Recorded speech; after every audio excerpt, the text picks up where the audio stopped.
Jake Morrison pressed his face against the cold metal wall of the escape pod.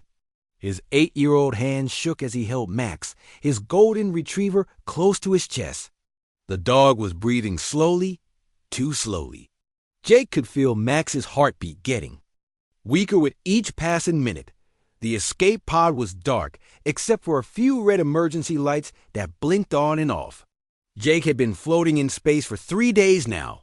His water was almost gone, and he had eaten his last food packet that morning. Max had not eaten anything since they left the colony ship Endeavor. Jake closed his eyes and tried to remember what happened. The Endeavor had been carrying 5,000 people to a new world called New Hope. Jake's parents, Steve and Corinne Morrison, had been so excited about starting a new life. They had packed everything they owned into small boxes.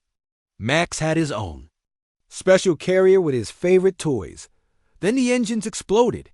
Jake remembered the loud noise, the alarms, and his mother screaming.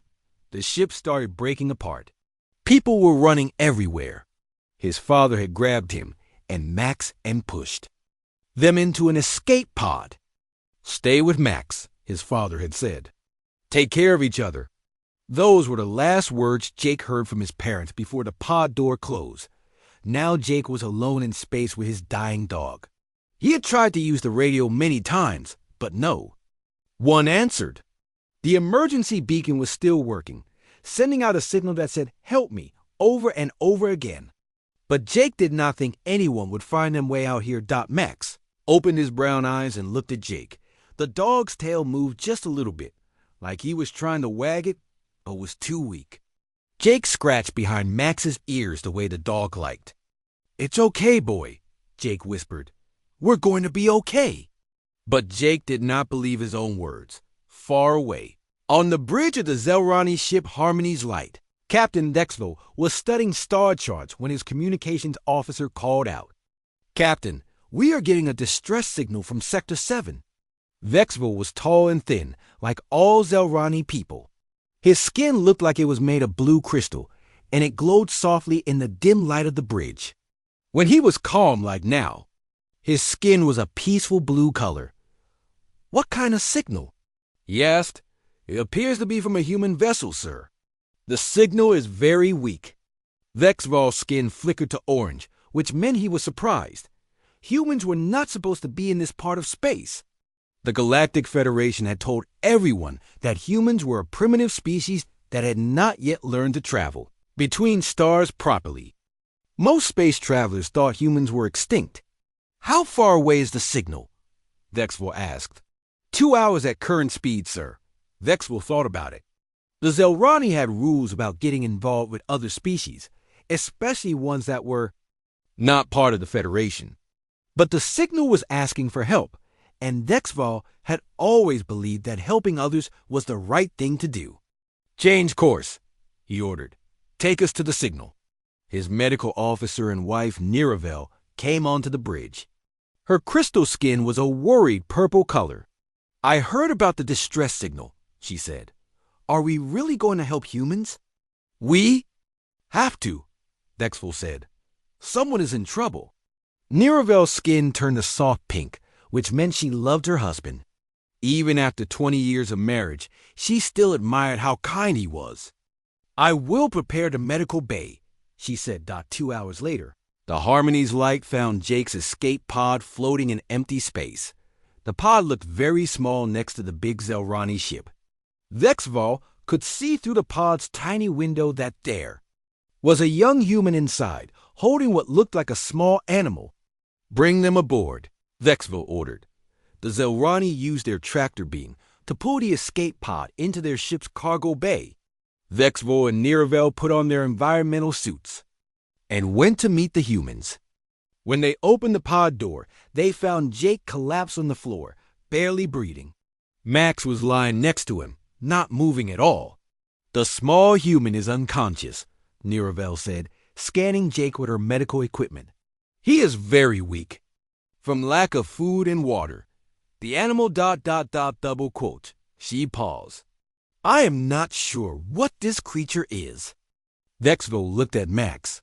The dog was covered in golden fur and had a long tail. His tongue was hanging out of his mouth, and his eyes were closed. "Is it alive?" Dexville asked. "Yes, but barely. Its life signs are very weak." Dexville made a decision. That would change his life forever. Bring them both to the medical bay. Save them both. Both? Niravel asked. The creature might be dangerous. Look at them, Dexville said softly. The young human was holding the creature even while he was dying. They belonged together. In the medical bay, Niravel worked hard to save Jake and Max. She gave Jake water and nutrients through tubes. She did not know much about human medicine, but she knew enough to keep him alive. Max was harder to help because she had never seen an animal like him before. She used her best guess and gave him the same treatment she would give a sick Zelrani pet. After 6 hours, Jake opened his eyes. He was lying on a soft bed in a room that glowed with soft blue light. Everything looked strange and alien. Then, he remembered Max. "Max!" he called out, trying to sit up. "Easy, young one," said a gentle voice. Jake turned and saw Niravel sitting beside his bed. Her crystal skin was glowing with a warm green color. "Your companion is here." Jake looked around and saw Max lying on a bed next to his. The dog was breathing normally now, and his tail wagged when he saw Jake. "Max!" Jake cried, reaching out to pet his dog. Niravel watched in amazement as the boy and the animal greeted each other. She had heard that humans were primitive, but she could see something special in the way they cared for each other. The young human's first thought after waking up was not about himself, but about his companion. "What is your name?" Niravel asked in simple words. She had learned some human language from the Federation database. "Jake," the boy said. "Jake Morrison. This is Max. He's my dog." "Dog?" Niravel had never heard this word before. "He's my friend," Jake explained. "My best friend." Niravel's skin turned bright yellow, which meant she was confused. Among the Zelrani, friendship was something that happened between people who could share thoughts telepathically. But this human boy and his dog could not share thoughts, yet they seemed to care about each other very much. Dexville came into the medical bay. His skin was a calm blue color, but it flickered to orange when he saw that Jake was awake. "Hello, young human," he said. "I am Captain Dexville. This is my ship." "Thank you for saving us," Jake said politely. His parents had taught him to always say thank you when someone helped him. "You are welcome," Dexville said. "But I must ask you something important. Where did you come from? We thought all humans were gone." Jake's eyes filled with tears. "My ship blew up. Everyone died, my mom and dad." He could not finish the sentence. Dexville's skin turned deep purple, which meant he felt sad. "I am sorry, young Jake. You are safe now." "What will happen to me and Max?" Jake asked. Dexville looked at his wife. Without words, they both knew what they wanted to do. "You will come home with us," Dexville said, "if you want to." Jake looked at Max, who was wagging his tail. "Can Max come too?" "Of course," Niravel said. "You belong together." And so Jake Morrison and his dog Max became the first humans to live on the planet, Zelros Prime. They had no idea that their arrival would change everything the Zelrani people believed about intelligence, friendship, and what it meant to be alive. Jake woke up in a room that looked like nothing he had ever seen before. The walls were made of smooth white stone that glowed softly with blue light. There were no windows, but somehow he could see everything clearly. The bed he was lying on felt like it was floating in the air, even though he knew it was solid. Max was curled up next to him on the strange bed. The dog opened his eyes when Jake moved and licked his face. "Good morning, boy," Jake whispered, scratching Max behind the ears. At least some things were still the same. The door to the room opened without making any sound. Niravel walked in, carrying a tray of food. Her crystal skin was a warm orange color, which Jake was learning meant she was happy. "Good morning, Jake," she said in her careful English. "I brought you breakfast." Jake looked at the food on the tray. It was nothing like the cereal and toast he used to eat on Earth. There were small blue cubes that smelled like fruit, and a bowl of purple liquid that looked like soup. "What is this?" he asked. "It is food that is good for young humans," Niravel explained. "We studied your body and learned what you need to eat." Jake picked up one of the blue cubes and took a small bite. It tasted sweet, like strawberries and bananas mixed together. It was actually pretty good. "What about Max?" he asked. Niravel's skin flickered to yellow, which meant she was confused. "The animal needs food too." "Of course he does," Jake said. "Max is alive, just like me." This was very hard for Niravel to understand. On Zelro's Prime, the only animals were tiny creatures that lived in the ground and ate dirt. The idea that a big animal like Max could be someone's friend was completely new to her. "What does Max eat?" she asked. Jake thought about it. "Dog food mostly, but he can eat some of the same things I eat. He likes meat and vegetables." Niravel went to ask the food machines to make something for Max. While she was gone, Jake explored his new room. There was a closet full of clothes that looked like they were made for someone much taller than him. There was also a bathroom, but the toilet was way too big, and the sink was too high for him to reach. When Niravel came back, she brought a bowl of brown chunks that smelled like chicken. Max jumped up and wagged his tail when he saw the food. He started eating right away, making happy sounds as he chewed. "He likes it," Jake said, smiling. "How do you know?" Niravel asked. Jake pointed to Max's wagging tail. "When his tail moves like that, it means he's happy. And listen to the sounds he's making. Those are happy sounds." Niravel watched Max eat, trying to understand what Jake was telling her. Among the Zelrani, everyone could share thoughts and feelings directly through their minds. They did not need to guess what others were thinking by looking at their bodies or listening to sounds. But somehow, this young human could understand his animal friend perfectly. After breakfast, Vexville came to see Jake. His skin was a serious blue color. "Today, we need to take you to see Dr. Kefmer," he said. "He is a doctor who studies different types of life forms." "Am I sick?" Jake asked, worried. "No, you are healthy," Vexville said quickly. "But Dr. Kefmer needs to learn about humans so he can help take care of you."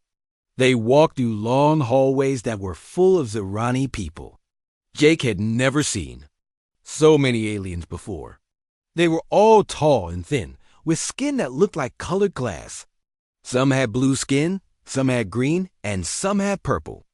Their skin changed colors as they walked, like mood rings. All the Zelrani stopped and stared at Jake and Max as they walked by. Some of them made clicking sounds with their mouths, which Jake learned was how they showed surprise. A few of them backed away when they saw Max, like they were afraid of him. "Why are they scared of Max?" Jake asked Dexvel. "They have never seen an animal like him before," Dexvel explained. "On our world, we do not have creatures that live with us. But Max is friendly," Jake said. "He would never hurt anyone." "I know that," Dexvel said, "but they do not know that." Dr. Kefmer's office was in a tall building made of white stone. The doctor was very old, even for a Zelrani.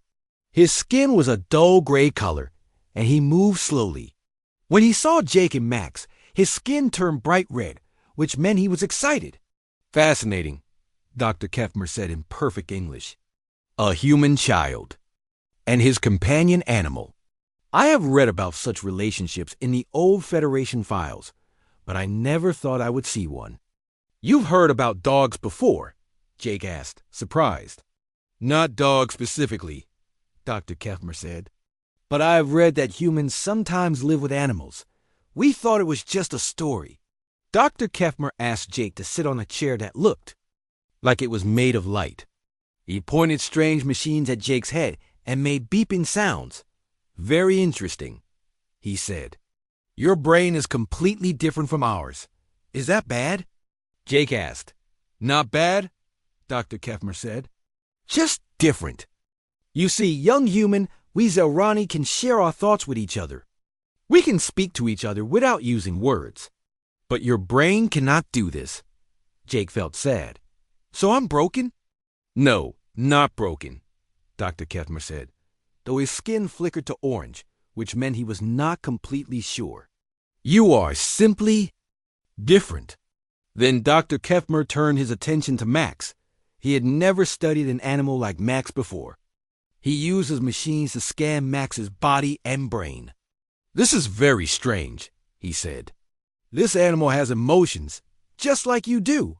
Of course he does, Jake said. Max gets happy when I play with him. He gets sad when I'm sad.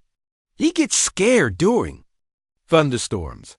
Dr. Kethmer looked at Jake like he was speaking a foreign language. But how do you know what the animal is feeling? I just watch him, Jake said. His tail tells me if he's happy or sad. His ears tell me if he's listening or scared. His eyes tell me if he loves me. You can read his body language, Dr. Kethmer said slowly, but you cannot read his thoughts.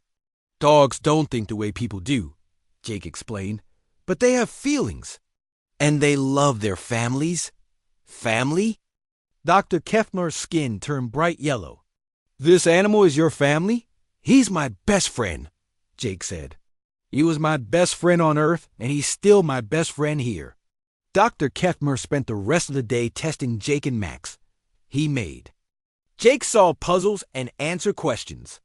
He watched Max play with a ball and respond to Jake's commands. At the end of the day, Dr. Kethmer was very confused. This is most unusual, he told Dexval and Niravel. The human child appears to have a deep emotional bond with this animal. They communicate without telepathy, using only primitive sounds and gestures. Yet their connection seems very strong. Is that bad? Niravel asked. I do not know, Dr. Kethmer said honestly. It is different from anything we understand. The human child cannot share thoughts like we do, which makes him mentally limited by our standards.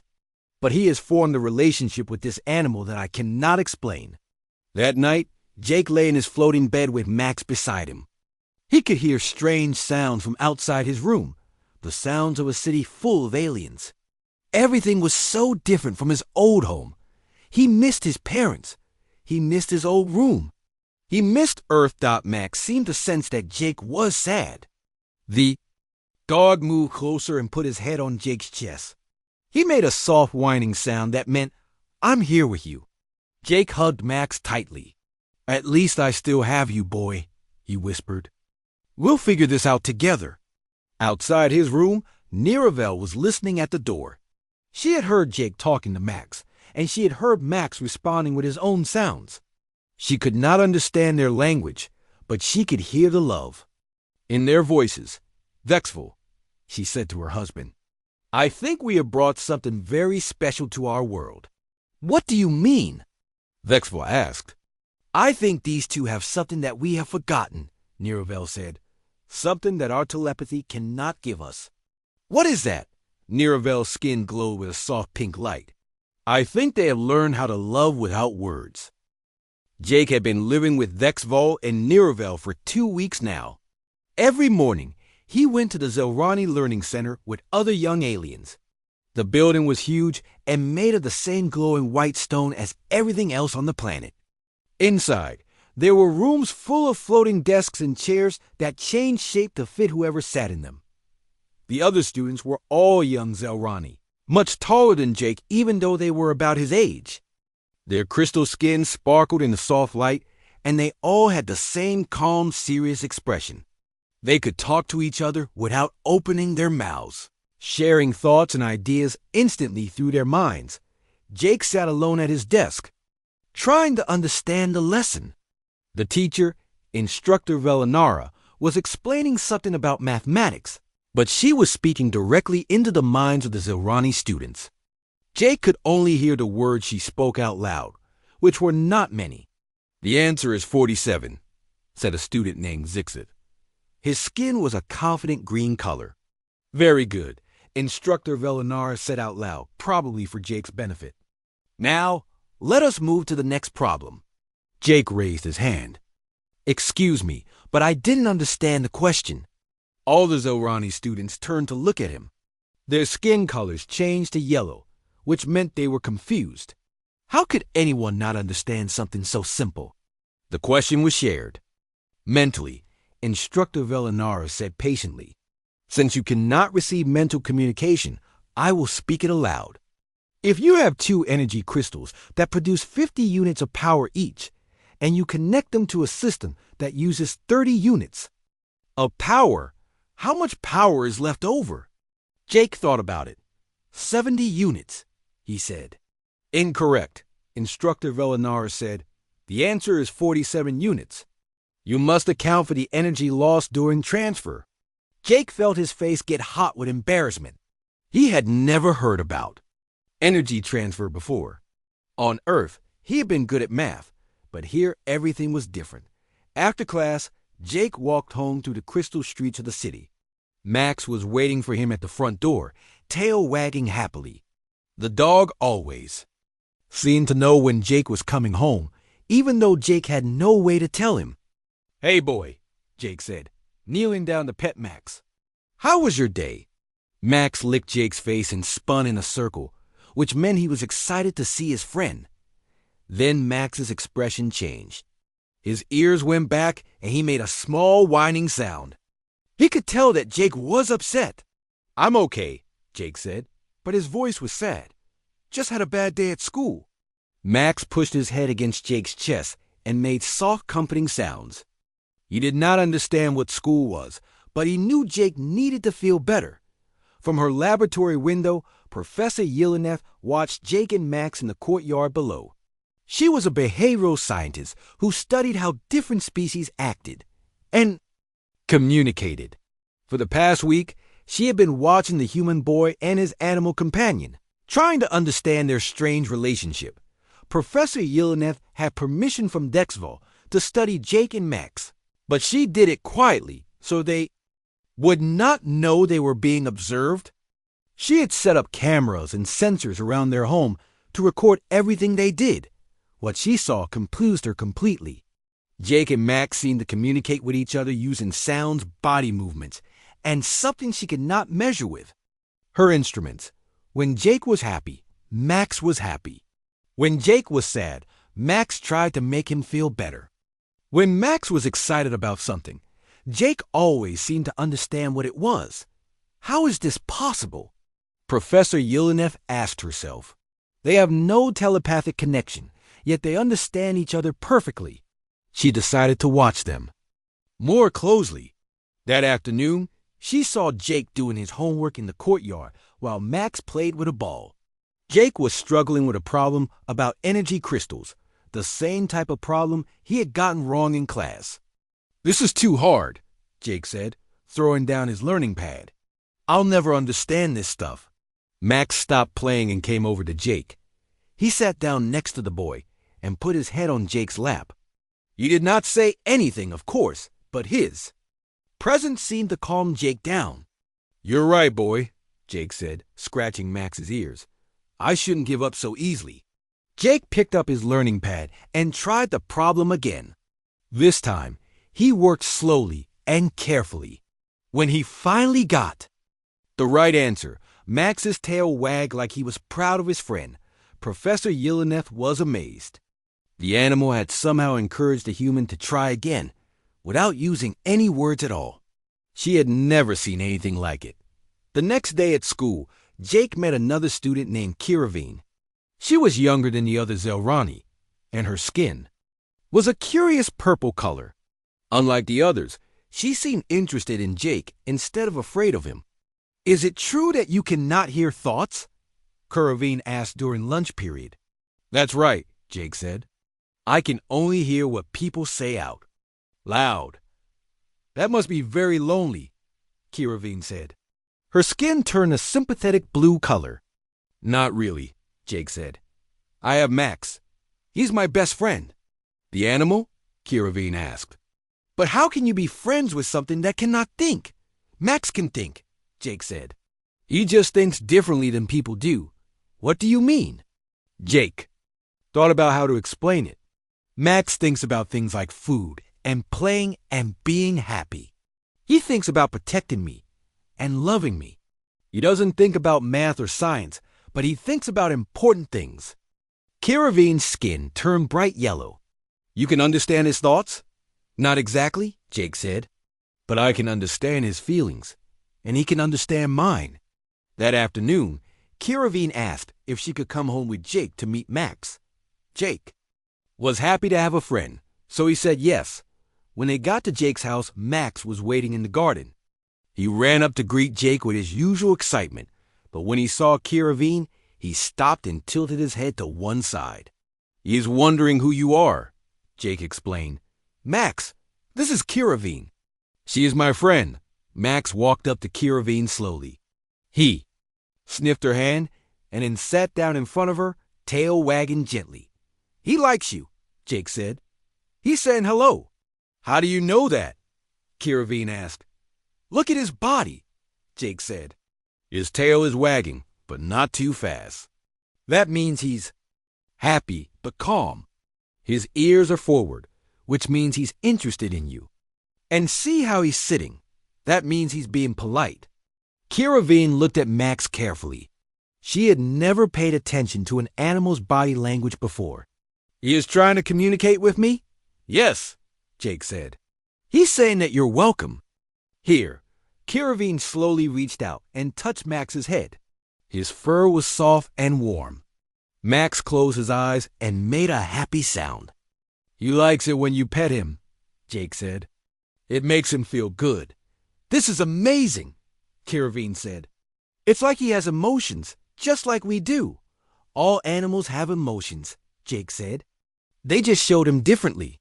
That evening, Kiravine went home and told her parents about Jake and Max.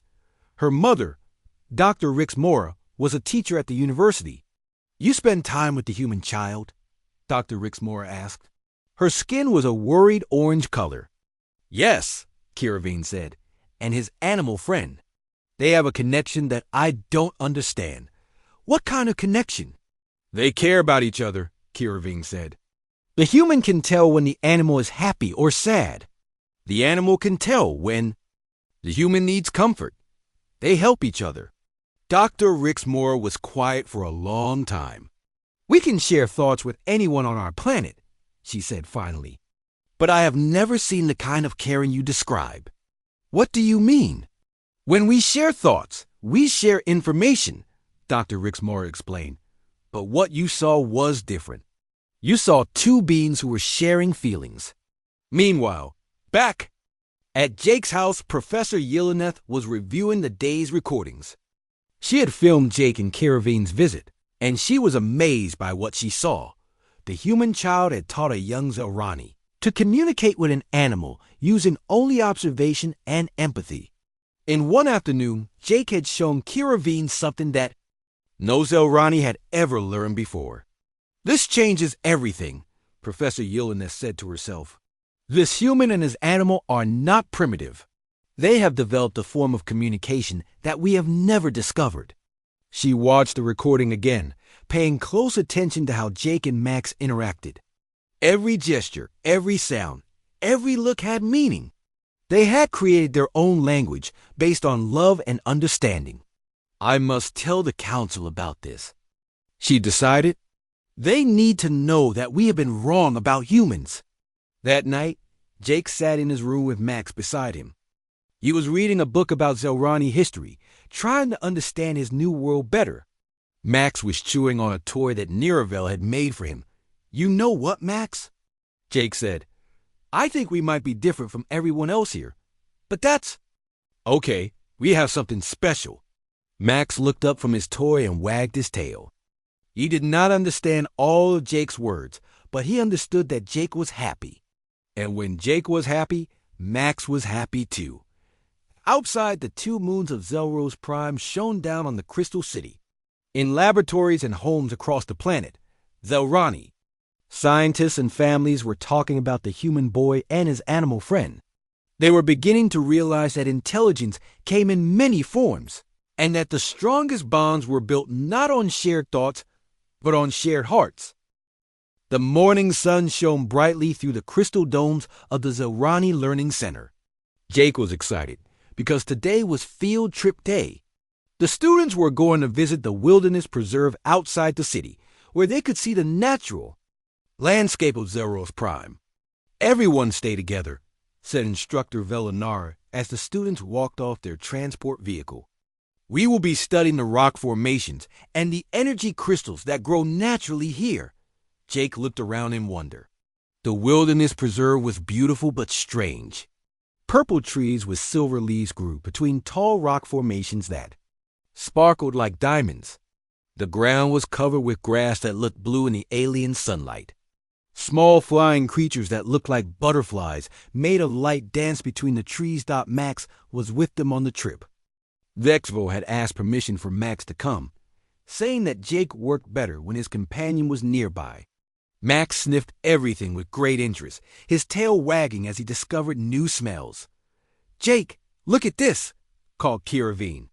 She was standing near a large crystal that was growing out of the ground like a tree.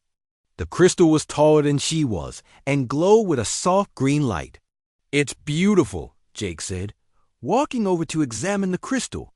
Max followed him and sniffed at the base of the crystal formation. "These crystals store energy from our sun," Kiravine explained.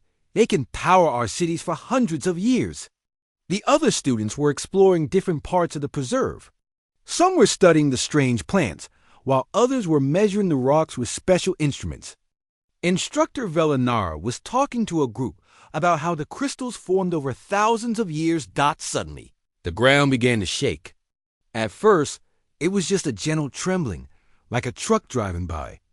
But then it got stronger. The crystal formation started to vibrate and make a low humming sound. "Earthquake!" shouted Instructor Velinara. "Everyone get away from the tall crystals."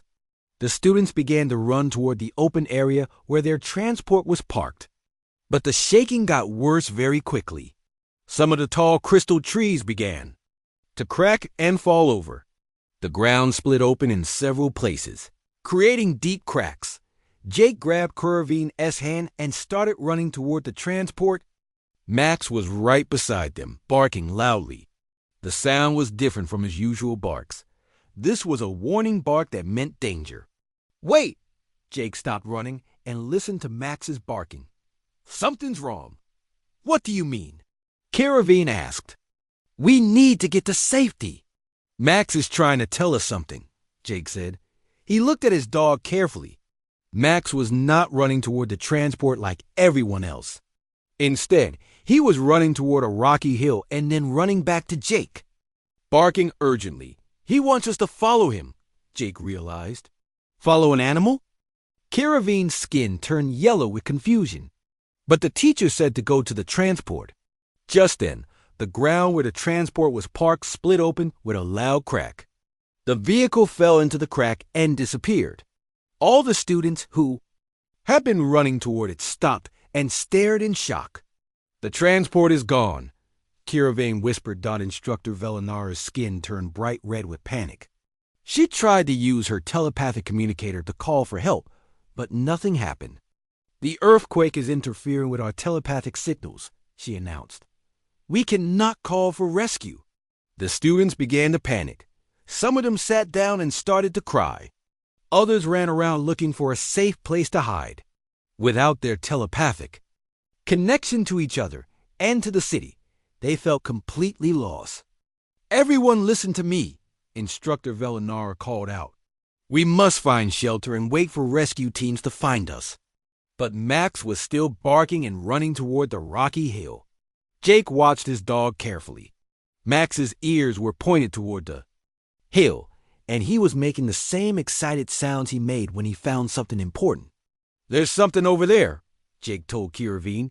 "Max found something." "How can you be sure?" Kiravine asked. "I know Max," Jake said. "Trust me." Jake started following Max toward the rocky hill. Kiravine hesitated for a moment, then decided to follow Jake. "Where are you going?" called one of the other students. "Max found something," Jake called back. "Come on." Some of the students followed Jake and Kiravine, while others stayed with Instructor Velinara. Max led them to what looked like a small cave entrance in the side of the hill. It's just a cave, said Zixif, the student who was always confident about everything. No, listen, Jake said. He put his ear close to the cave entrance. Do you hear that? Everyone listened carefully. From deep inside the cave came the sound of voices calling for help. Someone's trapped in there, Kiravine said, her skin turning pale blue with worry. It must be the students from the advanced class, Instructor Velinara said, running up to them. They were exploring the cave system. When the earthquake started, the cave entrance was blocked by rocks that had fallen during the earthquake. The opening was too small for the Zelrani students to fit through, but it might be big enough for Jake. I can try to crawl through, Jake offered. No, it's too dangerous, Instructor Velinara said. What if there are more cave-ins? Max had a different idea. He started digging at the fallen rocks with his paws, moving the smaller stones out of the way. His actions gave Jake an idea. If we all work together, we can move these rocks, Jake said. Max can get into small spaces and move the little rocks. We can move the bigger ones. Work with an animal? Zixit asked. That's impossible. It's not impossible, Kiravine said. I've seen Jake and Max work together before. The voices from inside the cave were getting weaker. There was no time to argue. Jake started moving rocks, and Max helped by digging and pulling out smaller stones. With his teeth, Kiravine joined them, and soon all the students were working together. It was hard work. The rocks were heavy, and some of them were stuck together. But slowly, they made the opening bigger. Max kept running into the cave to check on the trapped students, then coming back to show them where to dig next. How does the animal know where to dig? Asked one of the students. Max can hear them better than we can, Jake explained. Dogs have much better hearing than people. After an hour of digging, the opening was finally big enough for the Zelrani students to crawl through. Instructor Velinara went in first, followed by Jake and some of the other students. Inside the cave, they found 6 students from the advance class. They were scared and hurt, but alive. One of them had a broken leg, and another had cuts from falling rocks. We thought no one would find us, said one of the trapped students. The cave-in blocked the main entrance, and we could not send telepathic messages through all this rock. Max found you, Jake said. He heard you calling for help. The trapped students looked at Max with amazement. They had never imagined that an animal could help rescue them. Getting everyone out of the cave was difficult. The students with injuries had to be carried carefully. Jake and Max worked together to guide the rescue. Max would go ahead and check that the path was safe, then come back to lead the others forward. When they finally got everyone out of the cave, the rescue teams from the city had arrived. Commander Velthara, the leader of the emergency response team, was amazed to see that the students had rescued themselves. How did you find the trapped students? Commander Velthara asked Instructor Velinara. The human boy and his animal companion found them, Instructor Velinara said. Without them, we would still be looking. Commander Velthara looked at Jake and Max with new respect. This is remarkable, she said. Our telepathic sensors could not locate the trapped students through all that rock. But somehow, this animal was able to find them. Max has good ears, Jake explained, and he wanted to help. That evening, the story of Jake and Max's rescue was told all over the city. The Zelrani people were amazed that a human child and his animal companion had saved 6 students when their advanced technology had failed. Dr. Kefmer visited Jake that night.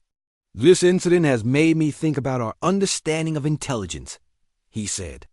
Perhaps there are kinds of intelligence that we have not recognized.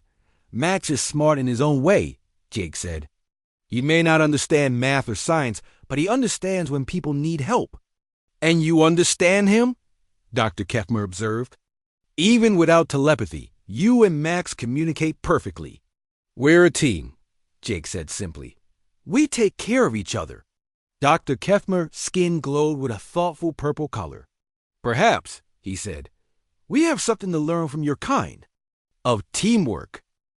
3 months had passed since the rescue at the Wilderness Preserve.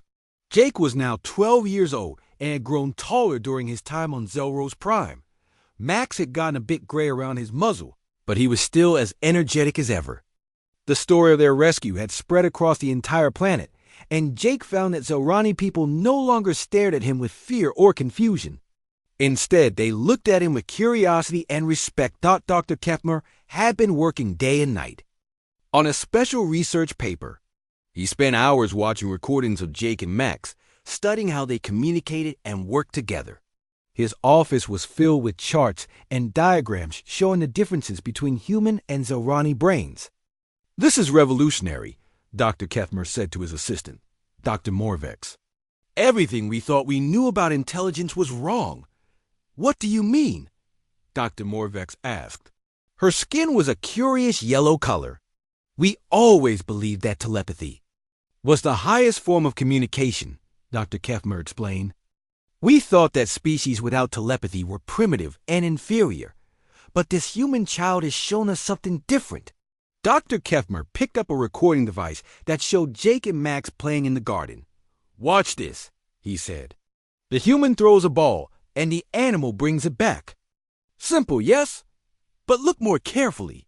Dr. Morvex watched the recording. She could see that Jake was not just throwing the ball randomly. He was teaching Max different commands. When Jake pointed to the left, Max went left. When Jake held up his hand, Max stopped and sat down. "They are having a conversation," Dr. Morvex realized. "Without words, without telepathy, but they are still communicating." "Exactly," Dr. Kefmer said. "The human has developed what I call emotional intelligence. He can read the animal's feelings and respond to them. The animal can do the same thing. They have created a bond based on understanding and trust." Dr. Kefmer published his research paper with the title "The Human Paradox: Emotional Intelligence in a Telepathic Galaxy." The paper caused a huge debate among scientists across the planet. Some agreed with Dr. Kefmer's conclusions, while others thought he was being foolish. "Emotions are not intelligence," argued Dr. Hexer Nora, a professor at the university. "Intelligence is about logic and reason, not feelings." "But what if we have been wrong about that?" asked Professor Yelenev, who had been studying Jake and Max for months. "What if emotions are actually a form of intelligence that we have never understood?" The debate grew so large that the Galactic Federation heard about it. The Federation was a group of advanced species that governed most of the galaxy. They had written off humans years ago as a primitive species that would never develop space travel or join galactic civilization.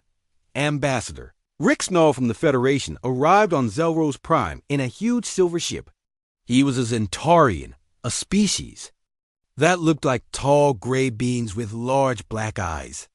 The Zentarians were known for being very logical and unemotional. "I have come to investigate these reports about human survivors," Ambassador Rixnall announced at a meeting with the Zelrani Council. The Federation was told that all humans were extinct.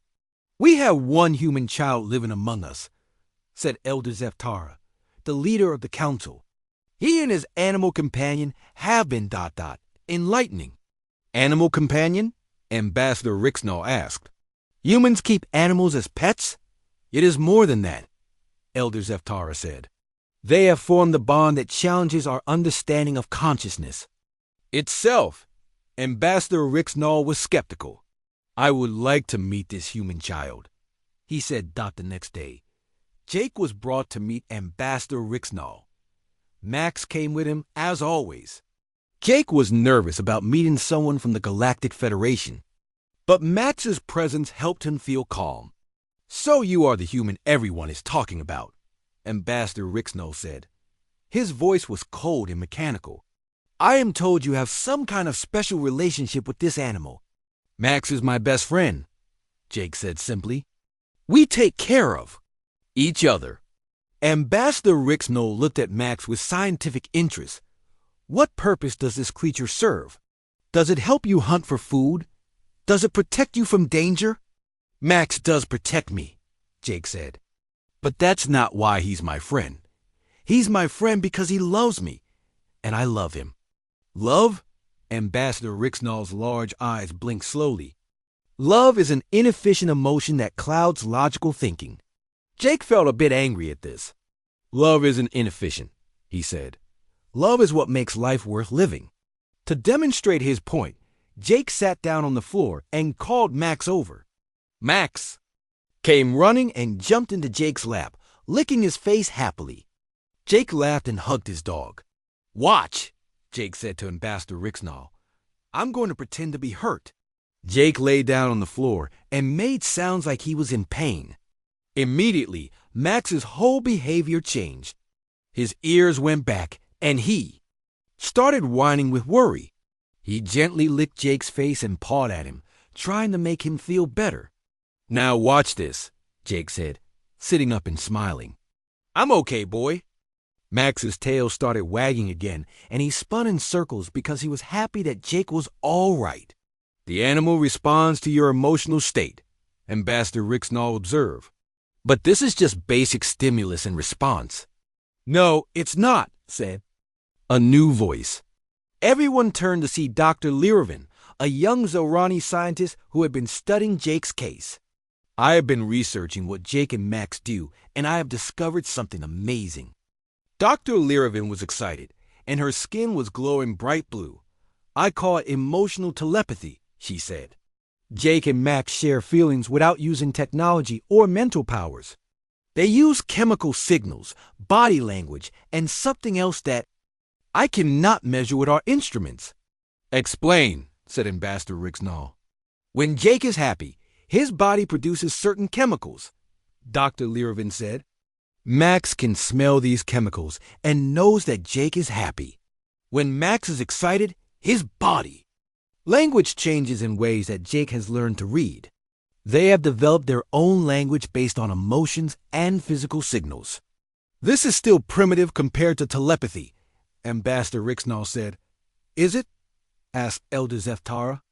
Our telepathy allows us to share thoughts, but it does not allow us to share feelings the way Jake and Max do.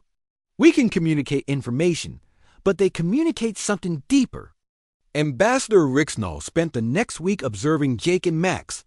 He watched them play together, eat together, and sleep together. He saw how Max comforted Jake when the boy had nightmares about losing his parents. He saw how Jake took care of Max when the dog was sick one day. This is most unusual, Ambassador Rixnall admitted to Dr. Kefmer. I have never seen such a bond between two different species. It has made us reconsider everything we thought we knew about intelligence, Dr. Kefmer said. Perhaps the ability to form emotional connections is just as important as the ability to think logically. Ambassador Rixnall was quiet for a long time. The Federation classified humans as extinct because we believed they could not develop beyond primitive technology, he said finally. But what if we were measuring the wrong things? What do you mean? Dr. Kefmer asked. We measured their technology, their weapons, their ability to conquer other species, Ambassador Rixnall explained. But we never measured their ability to love, to form bonds, to care for other beings. The next day, Ambassador Rixnall called a meeting with the Zelrani Council. I will be sending a report to the Federation, he announced. I will recommend that humans be reconsidered for membership in galactic civilization. Based on one child and his pet? Asked Elder Zeftara. Based on what that child and his companion have taught us, Ambassador Rixnall said. They have shown us that there are different kinds of intelligence. The Federation has always valued logic and technology above all else. But perhaps we have been missing something important. What is that? Asked Dr. Kefmer. The intelligence of the heart, Ambassador Rixnall said. The ability to form bonds, to show compassion, to love unconditionally. These may be the most advanced forms of consciousness in the galaxy. That evening, Jake sat in his room with Max, reading a book about galactic history. He did not know about all the important conversations that had been happening about him. He was just happy to be with his best friend. You know what, Max? Jake said, scratching behind the dog's ears. "I think we're going to be okay here." Max wagged his tail and made a content sound. He did not understand the big words that the adults use, but he understood that Jake was happy. And when Jake was happy, Max was happy too. Outside, the stars shone brightly in the alien sky. Somewhere among those stars, the Galactic Federation was beginning to reconsider everything they thought they knew about intelligence, consciousness, and what it meant to be truly civilized. All because of a boy and his dog who loved each other unconditionally.